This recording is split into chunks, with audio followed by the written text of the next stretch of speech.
नमस्कार मित्रांनो. आज मी स्वराज्याच्या अशा दोन असामान्य व्यक्तिमत्वांबद्दल बोलणार आहे, ज्यांच्याबद्दल खूप कमी जणांना माहीत आहे. परंतु त्यांचं स्वराज्याच्या प्रतीचं योगदान जे आहे, ते आपण कधीही विसरून चालणार नाही.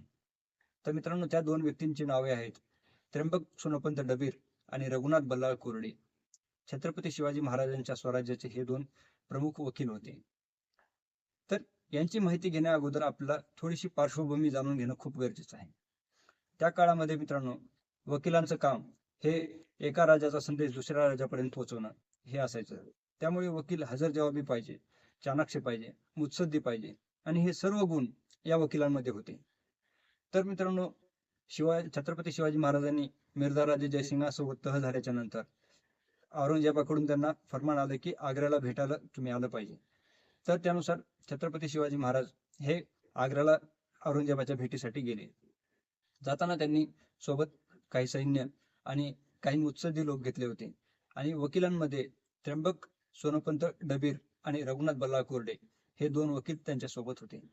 मित्रांनो, आपल्याला माहित आहे की औरंगजेबानं दगाबाजीने छत्रपती शिवाजी महाराजांना तिथे कैद केलं आणि कैद केल्यानंतर महाराजांना मारण्याच्या पाठीमागची योजना त्यांनी बनवायला सुरुवात केली आणि औरंगजेबाची मगरमिठी आवळत गेली. छत्रपती शिवाजी महाराजांचा गळा तिथे गुदमरू लागला. छत्रपती शिवाजी महाराजांना माहित होतं की आपला इथून जर आपण बाहेर पडलो नाही तर आपला मृत्यू अटळ आहे. आणि औरंगजेबाने अशी एक योजना बनवली की फिदाई हुसेन नावाचा एक आग्र्याचा तिथे एक सुभेदार होता. तर त्याची हवेली बांधत तयार होत होती. तर औरंगजेबाने असं ठरवलं होतं की त्या हवेलीमध्ये नेऊन छत्रपती शिवाजी महाराजांचा खून करायचा.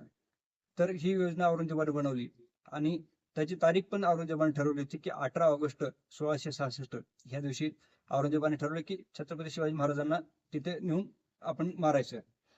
परंतु मित्रांनो, भवानी देवीच्या आशीर्वादाने आणि सर्व आपल्या मुत्सद्दी लोकांच्या योजनेने छत्रपती शिवाजी महाराज 17 ऑगस्ट 1666 या दिवशी आग्र्याच्या औरंगजेबाच्या कैदेतून पेटाऱ्यामध्ये बसून तिथून निसटले.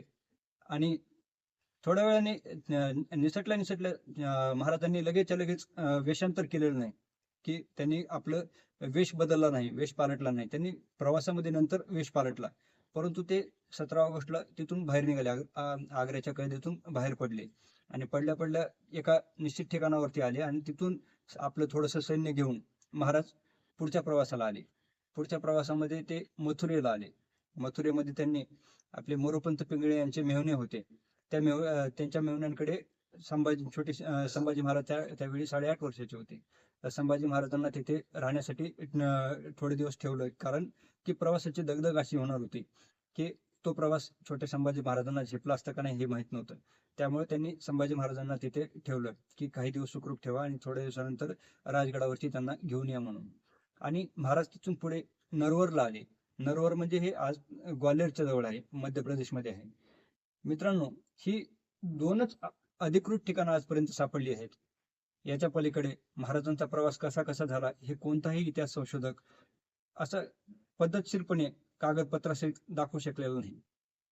तर मित्रांनो, आपला विषय आजचा आहे त्र्यंबक सोनोपंत डबीर आणि रघुनाथ बल्लाळ कोरडे यांचा. तर मी थोडासा विषय आवर्ता घेतो. तर मित्रांनो, की ज्या वेळेला महाराज तिथून निघाले त्यांच्या जागी झोपले होते हिरोजी फर्जंद आणि त्यांचे पाय चिपीत बसले होते मदारी मेहता. थोड्या वेळाने महाराज गेल्यानंतर त्यांनी पण सांगितलं की ते तिथून उठले आणि सांगितलं त्यांनी त्या जो बिछाना होता तिथे लोड तकवे आतरून त्याला एक माणसाचा आकार दिला आणि तिथून ते म्हणाले की औषध आणायला जातो महाराजांना खूप ताप आहे. आणि ते तिथून बाहेर पडले आणि ते सुद्धा प्रवासाच्या पुढच्या मार्गाला लागले, फास्टमध्ये पुढच्या प्रवासाच्या मार्गाला लागले. महाराज पुढे गेले होते, त्यांच्या पाठोपाठ हिरोजी फर्जंद आणि मदारी मेहतर पण गेले होते आणि महाराजांचं सैन्य पण महाराजांनी अगोदरच पाठवून दिलं होतं स्वराज्यामध्ये. तर मित्रांनो, थोड्या वेळाने पहारेकरांना संशय यायला सुरुवात झाली की आतमध्ये काहीच हालचाल होत नाही. नंतर पहारेकरांनी पाहिलं की कसला आवाज येत नाही आणि औषध आणायला गेलो म्हणले ते सुद्धा परत आले नाहीत. तर मग झालं काय? त्यांनी तिथला महाराजांच्या पहारेवर जो कोतवाल होता तिथला, त्या कोतवालाकडे त्यांनी सांगितलं की इथं राजे दिसत नाही तिथे. त्या कोतवालाचं नाव होतं फौलाद खान. तो अत्यंत क्रूर असा मनुष्य होता. त्याने खूप जणांना मारलेलं होतं आणि त्याच्यामध्ये म्हणे ठाई प्रेम वगैरे असे कोणतीही गोष्ट नसायची. एकदम क्रूर माणूस होता तो. तर त्याच्यापाशी सांगितलं की महाराज मध्ये दिसत नाहीत आणि महाराजांचे सैनिक पण दिसत नाहीत, काहीतरी घोळ दिसतोय. तर तो जेव्हा आला आणि त्यानं ज्या वेळेला ते पाहिलं की तिथे कोणच नाही, महाराज नाहीत तिथे, तर त्याला तो एकदम हादरून गेला तो. आणि त्याने ही गोष्ट रामसिंगाला सांगितली. रामसिंग म्हणजे मिर्झा राजे जयसिंग यांचा मुलगा. रामसिंगाला सांगितले आणि हे दोघे जण बादशाह औरंगजेबाकडे गेले आणि औरंगजेबाला यांनी सांगितलं की हुजूर एक खराब बातमी आहे आणि सांगितलं की सिवा गायब हो गया. तर यावेळी मित्रांनो औरंगजेब ही गोष्ट आहे 18 ऑगस्टची. महाराज गेले 17 ऑगस्टला. ही गोष्ट 18 ऑगस्ट आहे. तोपर्यंत महाराजांना जवळपास एक 8-10 तासाचा वेळ मिळाला पुढे जाण्यासाठी. तर ही गोष्ट ऐकल्या ऐकल्या औरंगजेब इतका संतापला की त्यानं त्याचे हे 2 हात होते ते असे त्यानं डोक्यावरती मारत, "ए मैं क्या सुन रहा हूं" असं म्हणते 2 हात असे त्याने डोक्यावरती मारलेले आहेत. यामध्ये त्याच्या वेदना आहेत मित्रांनो. ह्याच्या या वेदनांचं पुढं काय झालं हे सांगूच आपण. त्याचे औरंगजेबाचे 1707 मध्ये 21 फेब्रुवारीला तो नगर जिल्ह्यामध्ये भिंगार या गावी मेला. तर त्याची मरेपर्यंतच्या डायरी आहेत. त्या डायरीमध्ये त्यानं कमीत कमी 10 वेळा उल्लेख केलेला आहे की हे परमेश्वरा, तो त्यांच्या भाषेमध्ये आहे परंतु त्याचा मराठी अनुवाद असा आहे, हे परमेश्वरा, मी माझ्या आयुष्यामध्ये सर्वात भयंकर चूक केली आहे. तो आपण छत्रपती शिवाजी महाराज म्हणतो, तो महाराजांना शिवा म्हणायचा. की तो शिवा माझ्या पूर्णपणे तडाख्यात सापडला होता. मी त्याला वेळच्या वेळी ठार मारलं नाही. ह्याचे फळ मी आज भोगतोय. त्याला पुढचे 25 ते 27 वर्ष महाराष्ट्रामध्ये झगडावं लागलं. तो दुसरा भाग झाला. परंतु महाराज पुढे प्रवासाला लागले, हिरोजी फर्जंद पुढे प्रवासाला लागले. परंतु मित्रांनो दुर्दैव असं घडलं की 20 ऑगस्ट हे एक सांगायचं राहिलं की ज्या वेळेला औरंगजेबाला कळलं की महाराज पुढच्या प्रवासाला लागले आहेत, त्याच वेळेला औरंगजेबाने तातडीचा हुकूम सोडला. हिजबुल हुकूम त्याला म्हणतात. तातडीचा हुकूम सोडला की आग्रा शहराच्या भोवती लष्कराचा पूर्णपणे गाराडा झाला. तो जाऊ शकत नाही, शिवाय इथून बाहेर पडू शकत नाही. गल्ली गल्ली, बोळ बोळ, घर ना घर, प्रत्येक गोष्ट तपासा. इथंच आहे तो, इथंच आहे, कुठं जाणार नाही तो. आणि त्याने पूर्ण आग्रा शहराभोवती फौजेचा गारडा घातला आणि दूरपर्यंत पण फौज आपली पाठवली की जिथे कुठे दिसेल, मेलेल्या अवस्थेत असेल तर मेलेल्या अवस्थेत, जिवंत असेल तर जिवंत, पकडून आणा म्हणजे आणा. आणि त्याने सर्व मोठी फौज महाराजांच्या पाठीमागे लावली. आणि मित्रांनो आग्रा शहराची झडती सुरू झाली. खूप म्हणजे खूप निर्दय पद्धतीने झडती सुरू झाली. प्रत्येक घर ना घर तपासलं जाऊ लागलं. आणि दुर्दैव असं झालं की आपले 2 वकील हे तिथे सापडले. तारीख होती 20 ऑगस्ट 1666. हे 2 वकील आपले कोणत्या कामासाठी पाठीमागे राहिले माहिती नाही, परंतु हे वकील औरंगजेबाच्या फौरतखानाच्या ताब्यामध्ये सापडले. आणि मित्रांनो इथून सुरू झाला एक आनंदवित छळ या 2 वकिलांचा. खरं तर वकिलांना कोणी त्या काळामध्ये वकिलांवरती कोणी हत्यार उगारत नसे किंवा शस्त्र उगारत नसे, वकिलांना कोणी टॉर्चर करत नसे, परंतु या 2 वकिलांना औरंगजेबानं आणि फौलाद खूप टॉर्चर केलं. यांना पकडून हवेलीमध्ये आणण्यात आलं आणि तिथून सुरू झाला छळ. त्यांना एकच प्रश्न विचारत होते की शिवा कसा पळाला, शिवा कुठून गेला, कसा गेला आणि आता कुठे आहे, कोण सामील होतं आमच्यातलं, तुमच्यामध्ये कोण सामील होतं का, काय होतं, सगळ्या गोष्टी. परंतु वकिलांनी कोणतीही गोष्ट सांगण्यासाठी नकार दिला. आणि मित्रांनो त्यांनी इतक्या निर्दयपणे त्यांचा छळ केला आहे, त्याचे तपशील आहेत पूर्ण, की त्यांचा छळ कसा कसा झाला याचे तपशील एकदम उपलब्ध आहेत. तर त्यातले 1-2च मी तपशील मित्रांनो सांगतो. की त्यांना बांधून चापकानं पूर्णपणे फोडून काढलं जायचं. आणि दुसरा एकच तपशील आणखी एक सांगतो तुम्हाला, की वकिलांनी म्हणजे माणूस स्वराज्यासाठी काय सहन करतो.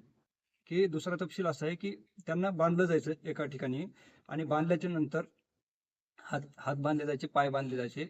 2 माणसं, इकडे एक माणूस, इकडे एक माणूस, आणि 2 माणसांनी ह्या नाकपुड्या असतात ना नाकाच्या, तर त्या चिमट्याने पिळायच्या आणि गरम पाणी तयार केलेलं असायचं आणि त्या गरम पाण्यामध्ये मीठ कालवलेलं असायचं आणि त्या मिठाच्या पिचकारी असते ना, आपण पिचकारी मारतो ते, त्या मिठाच्या पिचकाऱ्या या नाकामध्ये अशा पिळल्या जायच्या. इतक्या निर्दयपणे हा छळ सुरू होता. परंतु हा छळ महाराजांपर्यंत अजून पोहोचला नव्हता, कारण महाराज प्रवासाच्या मार्गामध्ये होते. आणि त्यांना फक्त एकच विचारायचे की सांग कसं, आम्ही तुला जहागिरी देतो, बक्षीस देतो, हिरे मनक्याने तुला पूर्णपणे असं भरून देतो तुला ते, परंतु काय झालं नेमकं, की गेले कुठे गेले आणि काय गेले सांग फक्त. तर मित्रांनो सांगितलं का त्यांनी? नाही नाही नाही. एकदा सुद्धा सांगितलं नाही आणि एकानं सुद्धा सांगितलं नाही की जीव मारला तरी चालेल पण आम्ही तुम्हाला सांगणार नाही. आम्हाला काही माहिती नाही, कुठे गेले, कसे गेले, काय गेले माहिती नाही आम्हाला. आणि त्याच्यानंतर महाराज गेले आणि महाराज 25व्या दिवशी निघाल्यापासून 25व्या दिवशी राजगडावरती पोहोचले. परंतु महाराजांचे डोळे पूर्णपणे उत्तरेकडे लागलेले होते की उत्तरेमध्ये माझी माणसं आहेत आणि अजून आले नव्हते. कवी परमानंद अजून पोहोचले नव्हते. मदारी मेहता, हिरोजी फर्जंद अजून पोहोचले नव्हते आणि या 2 वकिलांबद्दल महाराजांपर्यंत अजून बातमी आली नव्हती. आणि संभाजी महाराज सुद्धा मथुरेतच होते. परंतु 2 महिन्यानंतर संभाजी महाराज राजगडावरती आले, तारीख 20 नोव्हेंबर 1666 या दिवशी. आणि थोड्या दिवसातच मदारी मेहतर आले, हिरोजी फर्जंद आले, कवी परमानंद आले आणि महाराजांना थोड्या दिवसांना कळलं की माझे 2 वकील तिथे अडकलेले आहेत. महाराजांचा जीव खूप कासावीस झाला. महाराजांना माहित होतं की माझ्यावरचा पूर्णपणे राग हा औरंगजेब आणि फौलाद खान माझ्या वकिलांवरती काढेल. आणि महाराजांना खूप वेदना होऊ लागली याच्या. तर मग महाराजांनी परत औरंगजेबाला एक पत्र पाठवलं की आता माझी माणसं तर मला सोडायची, मला काहीतरी करणं गरजेचं आहे. म्हणून महाराजांनी पत्र पाठवलं औरंगजेबाला की जो आम्ही तुम्हाला न सांगता इथून निघून आलो याचं मला वाईट वाटतं. पुरंदरचा झालेला तह, आता जे तह झाला होता आपला, तो तह मी कटाक्षानं पार पाडेन. माझ्याकडून त्याच्यामध्ये कसली हायगाय होणार नाही. माझे जे किल्ले मी तुम्हाला दिलेले आहेत ते तुमच्याकडेच ठेवा. फक्त माझी 2 माणसं तुमच्याकडे तिथे अडकलेली आहेत, तर त्यांना सोडा तुम्ही. तर मित्रांनो, औरंगजेबानं त्या पत्रानुसार त्यालाही औरंगजेबालाही त्या टायमाला इराणचा एक शाह होता, तो त्याच्या राज्यावरती आक्रमण करणार होता. त्यामुळे त्याला पण शिवाजी महाराजांसोबत युद्ध नको होतं त्या टायमाला. म्हणून त्याने आपले 2 माणसं हे तिथून सोडले. आणि ही तारीख होती 8 एप्रिल 1667, म्हणजे 7.5 महिन्यानंतर. ज्या दिवशी पकडलं त्याच्या 7.5 महिन्यानंतर त्यांना सोडलं गेलं तिथून. आणि त्यानंतर आपले त्र्यंबक सोनपंत डबीर आणि रघुनाथ बल्लाळ हे 2 आपले वकील स्वराज्यामध्ये आले आणि त्या दिवशी राजगडावरती येऊन त्यांनी छत्रपती शिवाजी महाराजांची भेट घेतली. शरीरे पिचून गेली होती पूर्णपणे मार खाऊन खाऊन. आणि मित्रांनो, ते महाराजांपाशी आले. महाराजांना इतकं गहिवरून आलं की माझे 2 व्यक्ती, यांनी जर थोडीशी जरी दगाबाजी केली असती, तिथे थोडेसे जरी फितूर बनले असते, तर महाराज सापडले गेले असते, आपलं सैन्य सापडले गेलं असतं आणि स्वराज्य हे कधीच पुढे घडलं नसतं. तर मित्रांनो, महाराजांनी आल्यानंतर त्यांचं खूप मोठ्या पद्धतीनं आदरातिथ्य केलं. महाराजांना भरून आले, डोळे भरून आले की माझे 2 वकील, ज्यांनी वकिलांनी हे सहन केलेलं आहे, ही सर्वात मोठी गोष्ट आहे. तर आल्यानंतर खरं तर ही दौलत आहे ना, ही महाराष्ट्राची दौलत आहे आपल्या. खरं तर ही रत्न आहेत आपल्या महाराष्ट्राने. आपल्याला यांचा विसर पडता कामा नये.